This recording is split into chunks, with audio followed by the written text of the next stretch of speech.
الله الرحمن الرحيم الحمد لله رب العالمين والعاقبة للمتقين والصلاة والسلام على رسوله الأمين وعلى آله وصحبه أجمعين وبعد فقد قال الله تعالى في كلامه المجيد وفرقانه الحميد فأعوذ بالله من الشيطان الرجيم بسم الله الرحمن الرحيم قل إن كنتم تحبون الله فاتبعوني يحببكم الله ويغفر لكم ذنوبكم والله غفور رحيم. وقال النبي صلى الله عليه وسلم لا يؤمن أحدكم حتى أكون أحب إليه من والده وولده والناس أجمعين. وبعد شكر عليكم মহান আল্লাহ তাআলার দরবারে যে মহান আল্লাহ তাআলা আমাদেরকে সৃষ্টির সেরা জাতি হিসেবে সৃষ্টি করেছেন, যিনি আমাদেরকে সর্বোত্তম আদর্শ মুহাম্মদ রাসূলুল্লাহ সাল্লাল্লাহু আলাইহি ওয়াসাল্লামের উপস্থাপিত আদর্শে দাখিল হওয়ার, প্রবিষ্ট হওয়ার সুযোগ দিয়েছেন, যিনি আমাদের সকলের হেদায়েতের জন্য মহান গ্রন্থ আল কোরআনুল কারীম নাযিল করেছেন। অতঃপর সেই রাসূলের উপর অসংখ্য দরুদ এবং সালাত প্রেরণ করি, যাকে আল্লাহ সুবহানাহু ওয়া তাআলা একটি জাহেলি শিরকি সমাজে মানুষকে দিনের প্রতি, আলোর প্রতি, জ্ঞানের প্রতি, সঠিক পথের দিশা দেওয়ার জন্য যিনি আজ থেকে ১৫০০ বছর মক্কা নগরীতে আবির্ভূত হয়েছিলেন, জন্মগ্রহণ করেছিলেন, সাল্লাল্লাহু তাআলা আলাইহি ওয়াসাল্লাম। সম্মানিত হাজিরিন, এখন রবিউল আউয়াল মাস শুরু হয়েছে। রবিউল আউয়াল মাসের সাথে মুহাম্মদ রাসূলুল্লাহ সাল্লাল্লাহু আলাইহি ওয়াসাল্লামের জীবনী আলোচিত বেশি বেশি হওয়ার সুযোগ রয়েছে, কারণ অধিকাংশ ঐতিহাসিকদের মতে এই রবিউল আউয়াল মাসে মুহাম্মদ রাসূলুল্লাহ সাল্লাল্লাহু আলাইহি ওয়াসাল্লাম এই পৃথিবীতে আগমন করেছিলেন। তাকে আল্লাহ সুবহানাহু ওয়া তাআলা দ্বীনের দাওয়াতি মিশন দিয়ে তাকে পৃথিবীতে পাঠিয়েছিলেন। যদিও তিনি কবে জন্মগ্রহণ করেছিলেন তা নিয়ে মতভেদ রয়েছে। 12টির অধিক মত পাওয়া যায়। রবিউল আউয়াল মাস নাকি অন্য কোনো মাসে, বা রবিউল আউয়াল মাসের কয় তারিখে, বিভিন্ন ঐতিহাসিক মতামত পাওয়া যায়। তন্মধ্যে একটি প্রসিদ্ধ মত হচ্ছে 12 রবিউল আউয়াল। যা হোক, দিন তারিখ নিয়ে বিতর্ক করা আমাদের মূল উদ্দেশ্য নয়। রাসূল কখন, কোন তারিখে, কোন সালে এসেছিলেন সেটা বড় কথা নয়। তিনি দীর্ঘ কোনো হায়াত তিনি লাভ করেননি, কিন্তু তিনি যে কাজটি করে গেছেন, যে উদ্দেশ্য নিয়ে আল্লাহ সুবহানাহু ওয়া তাআলা নবী মুহাম্মদ রাসূলুল্লাহ সাল্লাল্লাহু আলাইহি ওয়াসাল্লামকে প্রেরণ করেছিলেন, তিনি যে আদর্শ নিয়ে এসেছিলেন, সেই উদ্দেশ্য, সেই আদর্শ, এইগুলি সম্পর্কে আমাদের আলোচনা করা, এগুলি সম্পর্কে আমাদের জানা বোঝা অনেক প্রয়োজন রয়েছে। কারণ আমি যদি নিজেকে একজন মুসলিম হিসেবে দাবি করি, আমি যদি নিজেকে একজন মুমিন হিসেবে দাবি করি, আমি যদি নিজেকে একজন আল্লাহর ভালোবাসার প্রিয় পাত্র হিসেবে দাবি করতে চাই, এটা শুধু মুখে মুখে দাবি করলেই হবে না, সেই দাবি বাস্তবে তখনই প্রতিফলিত হবে যখন নাকি আমি নিজেকে রাসূলুল্লাহ সাল্লাল্লাহু আলাইহি ওয়াসাল্লামের আনুগত্যে পেশ করতে পারব। যতক্ষণ না আমি নিজেকে রাসূলুল্লাহ সাল্লাল্লাহু আলাইহি ওয়াসাল্লামের উপস্থাপিত জীবন আদর্শ, তার প্রদর্শিত পথ এটা গ্রহণ করতে না পারবো, ততক্ষণ পর্যন্ত আমি মুমিন হিসেবে মুখে মুখে দাবি করলেও আসলে মুমিন হওয়া যায় না। আমি যে আয়াতে কারিমা তেলাওয়াত করেছি সূরা আলে ইমরান 31 নম্বর আয়াত,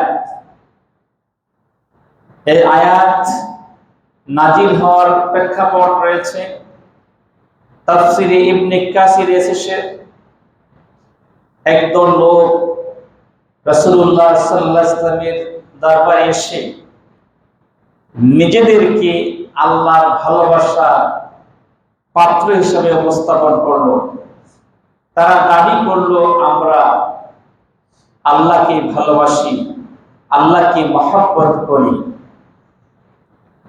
তখন আল্লাহ সুবহানাহু ওয়া তাআলা এই আয়াতে কারিমা নাজিল করে তিনি জানিয়ে দিলেন, তোমরা মুখে মুখে যতই আল্লাহর ভালোবাসার পাত্র হিসেবে পেশ করো না কেন, দাবি করো না কেন, তোমরা প্রকৃতপক্ষে তোমরা আল্লাহর ভালোবাসা অর্জন করতে পারবে না ততক্ষণ পর্যন্ত যতক্ষণ না আমার নবীকে, আমার প্রিয় রাসূলকে তোমরা অনুসরণ করবে, তার কর্মগুলি তোমরা মেনে নিবে, তার তোমরা পরিপূর্ণ আনুগত্য করবে। তাই আল্লাহ সুবহানাহু ওয়া তাআলা বলেছেন, কুল ইন কুনতুম তুহিব্বুনাল্লাহ ফাত্তাবিউনি ইউহিব্বুকুমুল্লাহ। হে নবী, আপনি বলে দিন, যদি তোমরা আল্লাহকে ভালোবাসতে চাও, আল্লাহর ভালোবাসার দাবিদার হতে চাও, আল্লাহর ভালোবাসা অর্জন করতে চাও, ফাত্তাবিউনি, তাহলে তোমরা আমার অনুসরণ করো। আমি নবী মুহাম্মদ রাসূলুল্লাহ সাল্লাল্লাহু আলাইহি ওয়াসাল্লামের অনুসরণ করা ছাড়া আল্লাহর ভালোবাসা অর্জন করা সম্ভব নয়। ইউহিব্বুকুমুল্লাহ, যদি তোমরা আমাকে ভালো অনুসরণ করো, আমার কথা মেনে চলো, আমার আদর্শে তোমরা আদর্শিত হও, ইউহিব্বুকুমুল্লাহ, তাহলে আল্লাহ তোমাদেরকে ভালোবাসবেন, অন্যথা নয়। আর আল্লাহ যদি তোমাদেরকে ভালোবাসেন তাহলে তোমরা নিষ্পাপ হয়ে যাবে, তোমাদের কোনো অপরাধ থাকবে না। এজন্য আল্লাহ বলছেন, ওয়ায়াগফির লাকুম যুনুবাকুম, তোমরা এর আগে যত অপরাধ করেছো, যত শিরকি করেছো, যত খারাপ কাজ করেছো, অন্যায় করেছো, জুলুম করেছো, তোমরা যদি তাওবা করে আল্লাহকে রব হিসাবে স্বীকার করে আমাকে নবী হিসাবে মেনে নিয়ে আমার আদর্শের অনুসরণ করো, তাহলে আল্লাহ তোমাদেরকে ভালোবাসবেন না, শুধু তোমাদের পূর্ববর্তী সমস্ত অপরাধগুলি ক্ষমা করে দিবেন। আল্লাহু গফুরুর রহিম, আর আল্লাহ হচ্ছেন ক্ষমাশীল, তিনি দয়ালু, মেহেরবান। সম্মানিত হাজিরিন, তাহলে এই আয়াত নাজিল হওয়ার মাধ্যমে আমরা কি জানতে পারলাম? আমরা যতই নিজেকে আল্লাহওয়ালা বলে দাবি করি না কেন, আল্লাহওয়ালা বলে মানুষের কাছে নিজেকে যতই জাহির করি না কেন, আল্লাহ রাসূলের প্রকৃত আদর্শ আমাদের অনুসরণ করতে হবে। কেন আল্লাহ রাসূলকে পাঠিয়েছেন, তাকে পাঠানোর কি উদ্দেশ্য ছিল এবং কি নিয়ে তিনি এসেছেন, কি বলে গেছেন, কি রেখে গেছেন, সেটা আমাদেরকে জানতে হবে, বুঝতে হবে এবং মানতে হবে। তাই রাসূলুল্লাহ সাল্লাল্লাহু আলাইহি ওয়াসাল্লামের জন্ম মৃত্যু নিয়ে আমি বিস্তারিত আলোচনা করতে চাই না। তার জন্ম মৃত্যু যখনই হোক না কেন, কিন্তু তিনি কেন এসেছেন সেই বিষয়টা একটু দিকে আলোকপাত করতে চাই। আমরা কেন রাসূলুল্লাহ সাল্লাল্লাহু আলাইহি ওয়াসাল্লামের আদর্শকে অনুসরণ করব? কারণ এই পৃথিবীতে যত তন্ত্র মন্ত্র আছে, যত মতবাদ আছে, যত ইজম আছে, মানুষের শান্তি খোঁজার জন্য সেগুলি বাস্তবায়নের যোগ্য চেষ্টা করা হয়েছে, কিন্তু নবী এবং রাসূলের দেখানো পথ ছাড়া আসলে মানুষের প্রকৃত শান্তি আসেনি। পূর্ববর্তী নবী এবং রাসূলের সূত্র ধরে সর্বশেষ এবং সর্বোত্তম আদর্শ দিয়ে মুহাম্মদ রাসূলুল্লাহ সাল্লাল্লাহু আলাইহি ওয়াসাল্লামকে প্রেরণ করা হয়েছে। তিনি সে আদর্শ প্রতিষ্ঠা করে তার নবুয়তের 23 বছরের জিন্দেগিতে তিনি দেখিয়েছেন রাসূল সাল্লাল্লাহু আলাইহি ওয়াসাল্লাম এর আদর্শ অনুসরণ করার গুরুত্ব আরোপ করে আল্লাহ সুবহানাহু ওয়া তাআলা বলেছেন, তোমরা কেন আল্লাহর রাসূলের আনুগত্য করবে, আমার রাসূলের আনুগত্য করবে? কারণ হচ্ছে লাকাদ কানা লাকুম ফি রাসূলিল্লাহি উসওয়াতুন হাসানাহ। কারণ হচ্ছে তোমাদের জন্য একমাত্র আদর্শ হচ্ছে, উত্তম আদর্শ হচ্ছে শুধু উসওয়াতুন হাসানাহ, সর্বোত্তম আদর্শ হচ্ছে এই রাসূলের জীবনীতে, ফি রাসূলিল্লাহ, এই আল্লাহ রাসূলের আদর্শ, এই আল্লাহ রাসূলের উপস্থাপিত জীবন আদর্শ, এটাই হচ্ছে মানুষের জন্য সর্বোত্তম আদর্শ। এখন আমরা কি করছি? আমরা রাসূলকে স্বীকার করছি নবী হিসাবে, আল্লাহকে প্রভু হিসাবে স্বীকার করছি ঠিক মৌখিকভাবে, কিন্তু বাস্তব জীবনে কিন্তু রাসূলের আদর্শ আমরা অনুসরণ করতে চাই না। যখন রাসূলের আদর্শ অনুসরণ করতে বলা হয়, তখন তথাকথিত বুদ্ধিজীবীরা, এই আধুনিক সেকুলারিজম যারা বুদ্ধিজীবী, তারা বলে এগুলি সেকেলে হয়ে গেছে, 1400 বছরের পূর্বের আদর্শ এখন আর সমাজে চলে না, এগুলি সেকেলে।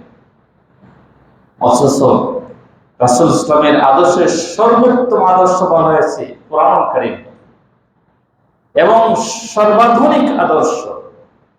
যুগে যুগে গবেষণা করে দেখা গেছে রাসূল যেগুলি বলেছেন করেছেন সেগুলি মানার ভিতরে শুধু পরকালীন মুক্তি লাভ হবে এটাই নয়, রাসূলের প্রত্যেকটা সুন্নতের ভিতরে মানুষের শারীরিক সুস্থতা, মানসিক সুস্থতা, সামাজিক সুন্দর পরিবেশ, এগুলি খুঁজে পাওয়া যায়। আমরা যে কোরআনকে বিশ্বাস করি, আমরা যে আল্লাহকে বিশ্বাস করি, তাহলে আমাদের এ বিষয়ে, এ ব্যাপারে কোনো সন্দেহ সংশয় থাকতে পারে না। যেখানে আল্লাহ বলেছেন যে রাসূলের আদর্শই তোমাদের জন্য উত্তম আদর্শ। এরপর আল্লাহ বলছেন কাদের জন্য উত্তম আদর্শ, আরো স্পষ্ট করেছেন, এরা সবাই মানলে উপকৃত হবে, ঠিক বিশেষ করে কাদের জন্য এটা, লিমান কানা ইয়ারজুল্লাহ ওয়াল ইয়াউমাল আখির, যে ব্যক্তি আল্লাহকে ভালোবাসা পেতে চায়, আল্লাহকে কাছে পেতে চায়, আল্লাহকে যারা আকাঙ্ক্ষা করে, আল্লাহকে যারা চায়, রাজি খুশি করতে চায়, এবং পরকালকে যে মানে বলে দাবি করে, ওয়াযাকারাল্লাহ কাসীরা, এবং বেশি বেশি আল্লাহকে জিকির করে বলে দাবি করে, ওই ব্যক্তির জন্য রাসূলের আদর্শ অনুসরণ করতে হবে।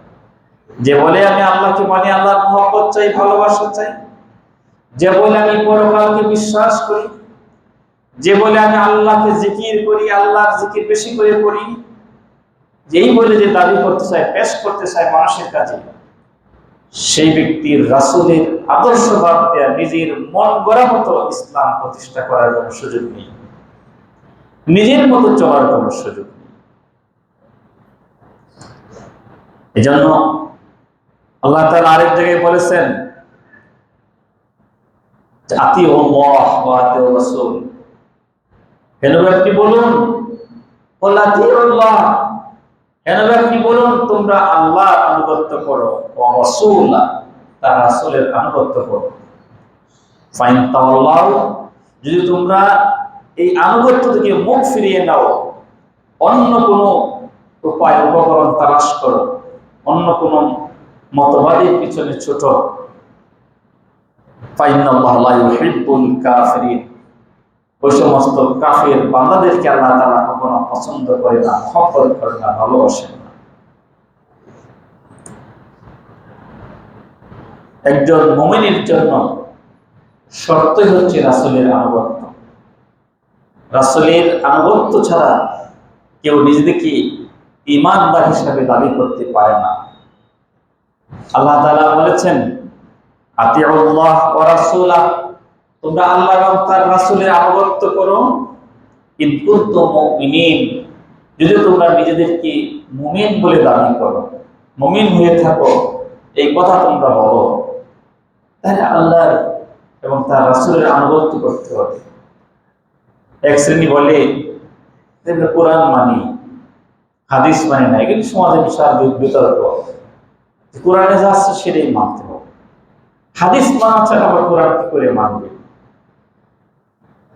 হাদিসও মানতে হবে, কোরআনও মানতে হবে।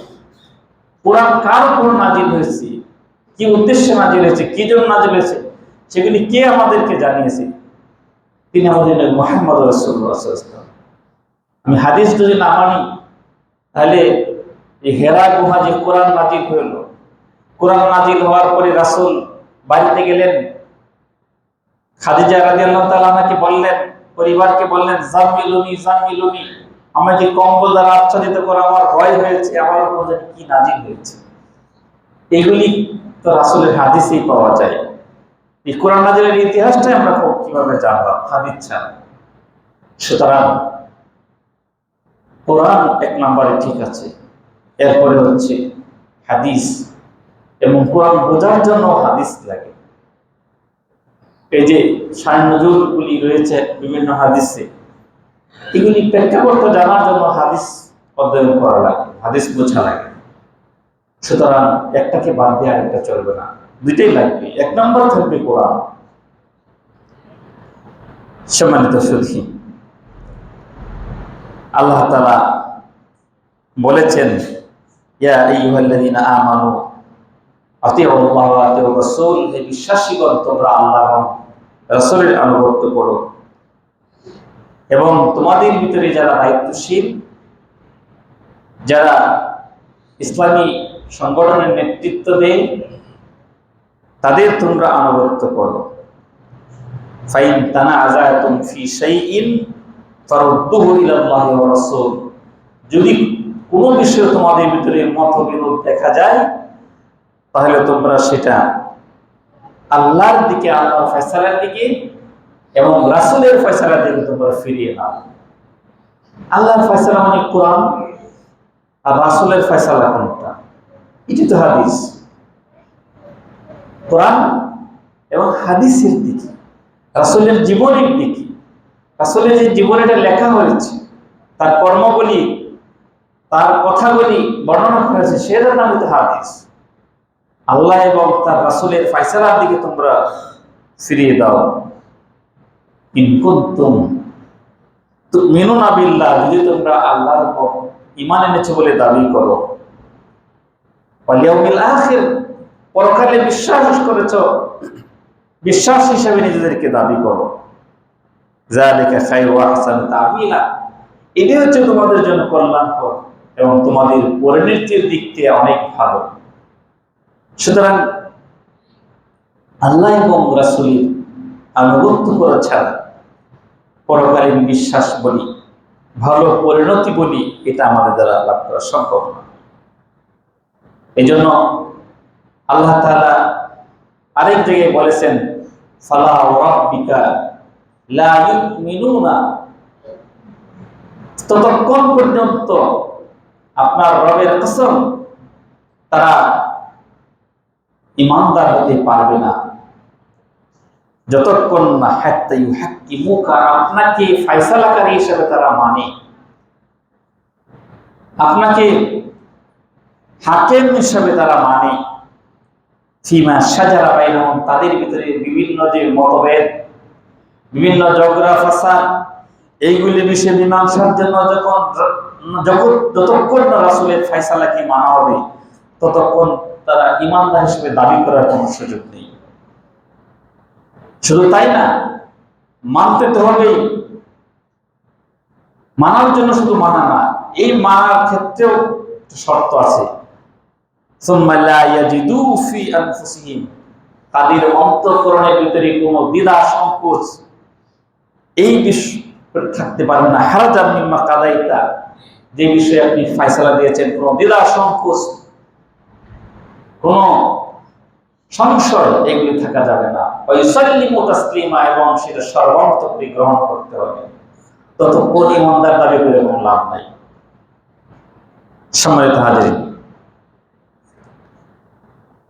হযরত আনাস রাদিয়াল্লাহু থেকে বর্ণিত, রাসূলুল্লাহ সাল্লাল্লাহু আলাইহি ওয়াসাল্লাম বলেছেন, লা ইউমিনু আহাদুকুম, তোমাদের ভিতরে ততক্ষণ তোমরা মুমিন হিসেবে দাবি করতে পারবে না, হাত্তা আকুনা হাব্বা ইলাই, যতক্ষণ না তোমাদের কাছে আমি বেশি ভালোবাসার পাত্র হতে পারবো, মিন ওয়ালিদিহি ওয়া ওয়ালাদিহি ওয়ান নাস আজমাইন, তার পিতামাতা, সন্তান, সন্ততি, পৃথিবীর সমস্ত মানুষের চেয়ে যতক্ষণ না আমাকে বেশি ভালোবাসা হবে, ততক্ষণ তোমরা মুমিন হতে পারবে না।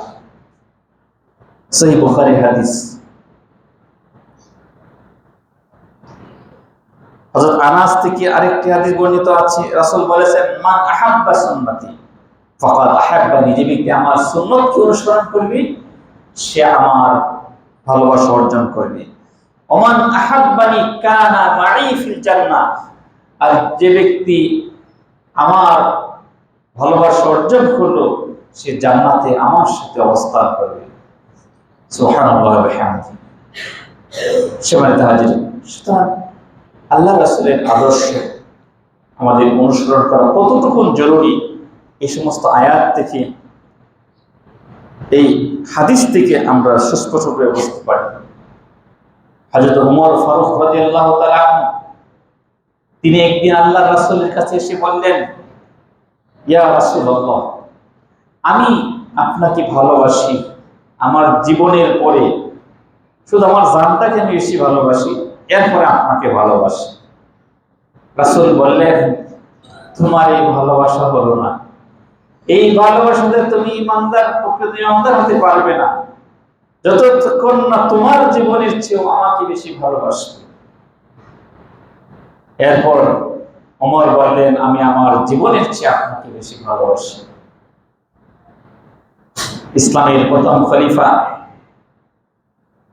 হযরত আবু বকর সিদ্দিক রাদিয়াল্লাহু তাআলা আনহু, তিনি জানতে পারলেন রাসূলুল্লাহ সাল্লাল্লাহু আলাইহি ওয়াসাল্লামের কাছে যে মক্কা ছেড়ে মদিনা যেতে হবে, হিজরত করতে হবে। আবু বকর আরজ করলেন, ইয়া রাসূলুল্লাহ, সুহবা, আমি কি আপনার সঙ্গী হতে পারবো, হিজরতের সাথী হতে পারবো? রাসূল বললেন, হ্যাঁ, তুমি আমার হিজরতের সাথী হবে। আবু বকর রাদিয়াল্লাহু তাআলা প্রস্তাব করলেন, ইয়া রাসূলুল্লাহ, আমার দুইটা বাহন আছে, আমি একটা বাহন আমার নিজের জন্য, আরেকটা আপনার জন্য আমি প্রস্তুত করে রেখেছি। রাসূল হিজরত করতে রওনা দিয়েছিলেন। আবু বকর সারা প্রস্তুত ছিলেন। আহ্বান করা মাত্রই, তাকে খোঁজা মাত্রই তিনি বাহন সহকারে প্রস্তুত হয়ে গেলেন রাত্রিবেলা হিজরত করার জন্য। মুহাম্মদ রাসূলুল্লাহ সাল্লাল্লাহু আলাইহি ওয়াসাল্লামের সাথে রওনা হয়েছে। তিনি গুহায় যখন প্রবেশ করবেন, সৌরগিরি গুহায়, সেখানে কোনো জনমানুষহীন একটা অপরিচিত জায়গা, সেখানে কেউ যায় না সাধারণত। তারা এখানে নিজেদেরকে আড়াল করার জন্য, লুকানোর জন্য সেখানে গেলেন। আবু বকর বললেন, ইয়া রাসূলুল্লাহ, আমি আগে প্রবেশ করি, দেখি সেখানে হিংস্র জীব জানোয়ার কিছু আছে কিনা, সেখানে যে আমি পরীক্ষা নিরীক্ষা করে দেখি, এরপরে আপনি আসেন। এটা রাসূলের ভালোবাসা। কেমন মহব্বত করতে সাহাবায়ে, তিনি নিজের দেহ দিয়ে, শরীর দিয়ে, নিজের পায়ের সাথে তিনি বিভিন্ন গর্ত ছিল, এগুলো ঢেকে রেখেছিলেন, যাতে করে সেখান থেকে কোনো বিষাক্ত প্রাণী বের না হয়ে রাসূল সাল্লাল্লাহু আলাইহি ওয়াসাল্লামের কোনো ক্ষতি করতে পারে। শেষ পর্যন্ত দেখা গেল, ইতিহাসে এসেছে, আবু বকরকে সাপে দংশন করলো। সেই গর্তের ভিতরে সাপ ছিল।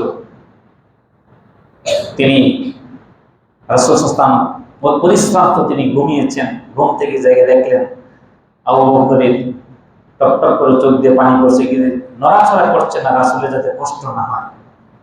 এরপর তার লালা দিয়ে তিনি জেরে দিলেন, তিনি সুস্থ হয়ে গেলেন।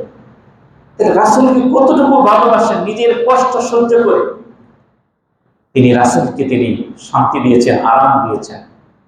সম্মানিত হাজরিন, এভাবে দেখা যায় অনেক সাহাবী বিভিন্ন বিধান যখন নাজিল হয়েছে তারা মানার জন্য,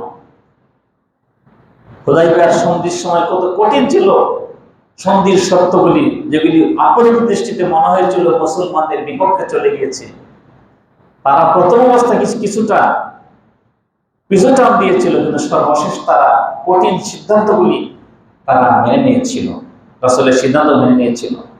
পর্দার আয়াত যখন নাজিল হয়েছে, সকলেই পর্দা করতে শুরু করলো, নির্দ্বিধায় কোনো প্রশ্ন করেন নাই। যখন মদ নিষেধ করা হয়ে গেল, মক্কা মদিনার গলিতে গলিতে মূল্যবান মদ, নিশাজাতীয় দ্রব্য তারা ফেলে দিল, রাস্তায় প্রবাহিত হতে শুরু করলো। এবং সাহাবায়ে কেরাম যুগে যুগে যতদিন রাসূলকে পেয়েছেন, রাসূলের তারা আনুগত্য করেছেন, নির্দ্বিধায় আনুগত্য করেছেন। সম্মানিত হাজিরিন, এই জন্য আমাদেরকে রাসূলুল্লাহ সাল্লাল্লাহু আলাইহি ওয়াসাল্লামের জীবনী জানতে হবে, বুঝতে হবে, রাসূলের কর্মগুলি জানতে হবে, বুঝতে হবে, আমল করতে হবে। মানার জন্য, আনুগত্যের জন্য আমাদের এগুলি জানতে হবে। এই রবিউল আউয়াল মাসে আমি পরামর্শ দিই, বেশি বেশি আপনারা রাসূলের জীবনীগুলি পড়েন, বিশেষ করে আর রাহিকুল মাকতুম, সিরাতে সরওয়ারে আলম, সিরাতে খাতামুল আম্বিয়া, এই সমস্ত গ্রন্থগুলি বেশি বেশি করে, যে বিশেষ করে হাদিসের আলোকে লেখা হয়েছে, অধ্যয়ন করার জন্য আপনার চেষ্টা করুন। রাসূলের আদর্শকে অনুসরণ করার মানসিকতা নিয়ে আল্লাহ তাআলা আমাদের তৌফিক দান করুন। ওয়া সাল্লাল্লাহু তাআলা আলা খাইরি খালকিহি মুহাম্মাদ ওয়া আলা আলিহি ওয়া সাহবিহি।